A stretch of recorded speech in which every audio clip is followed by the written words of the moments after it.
Magandang gabi sa ating mga kalodi natin dyan mga kapards. Ito nga pala, nandito nga pala tayo sa harapan ng muli ng Pure Gold Iba Sambales sa Zone 1. Yan guys, at ang daming tao dahil nga pala at nagkaroon ng sunog dito sa may mismong Pure Gold. Yan guys, at maraming salamat sa ating mga kapulisan, sa mga todo suporta at ating mga bombero na galing pa po sa iba't ibang bayan. Ayan, at yung iba't ibang mga nanalo ng mga kandidato ay nandito na rin po para sumuportahan at para po maibsan at matapos po ang isang sakuna nangyaring sunog dito sa may Iba, Sambales, sa may Zone 1. Ayan guys. Kitang-kita nyo naman po, sobrang daming tao mga kapards. Makalodi natin dyan. Ayun guys, dito nga pala tayo sa harapan ng Pure Gold guys. Siyempre, nakakalungkot nga naman naisipin. Siyempre, ako tumagal nga rin pala ako sa Pure Gold lang. Naging dicer at marami na lang nakilalang naging tropa mga kaibigan. Yan guys. At ito nga pala, tinutunghayan namin kung bakit nangyari yung ganitong sitwasyon na to na at sino sobrang sakit nga naman. Hello guys, good evening nga pala. Ayan nga pala, at medyo karating nga pala natin dahil nabalitan nga pala natin sa Facebook na nasusunog yung Pure Gold. Ito nga tinunghayan natin at pinuntahan itong Pure Gold na to dito sa Iba, Sambales, Zone 2. Yan guys, sa harapan ng ITC, side of Chowking. Yan nga pala, sa taas nga rin pala ng Chowking yung Pure Gold na sa gilid niya guys. Yun nga pala, kanina nga pala ay medyo usok lang pala na puti ang nakikita kanina. Ngayon po ay medyo lumaki na pa yung apoy. Galing daw po yan sa likod.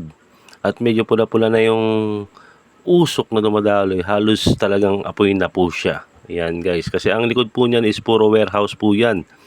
Yan po ang mga dinadala ng mga delivery dyan po sa likod. Talagang sunog na sunog po. Puro karton po yan, chichirya at whatever. Puro karton po talaga. Delivery boys talaga sa likod. Yan guys. At ang bilis po kumalat yan. Puro karton po sa likod yan.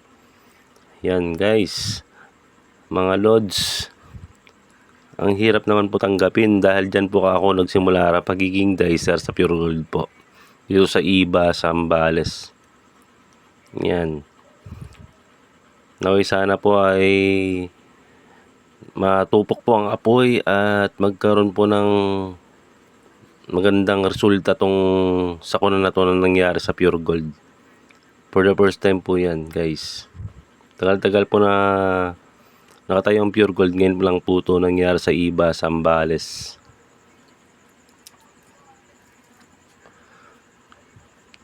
At naway sana po ay matupok po sa madaling panahon ng apoy na to para po ay maligtas din po ang mga iba't ibang mga appliances, mga gamit po sa loob ng Pure Gold. Maraming salamat po.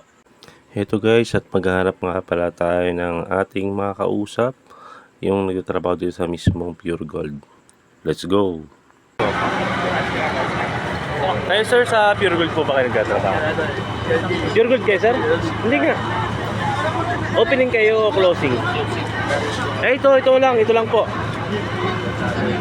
Anong pangalan niyo sir? Anong pangalan niyo po? John Ray.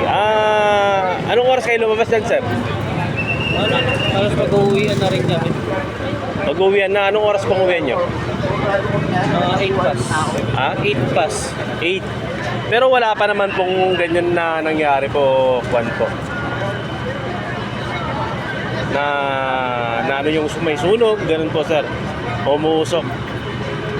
Paano yung kasama ko yun? Nakita niya. Kasi nandito sa web. Pauwi na kayo sir, pauwi na kayo. Nag-clearing na lang na. Saan galing yung kaya yung usok din o malit lang na sunog din?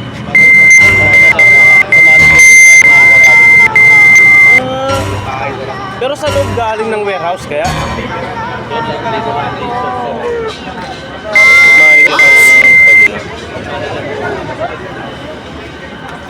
Ayan po si Sir, ano po pangalan sir? John Ray. Yan po at nakapanayan po natin sa araw na to. Kasi po siya ay closing ng Pure Gold Iba, Sambales. Siya po ay nakatuka po dito sa sunog na to.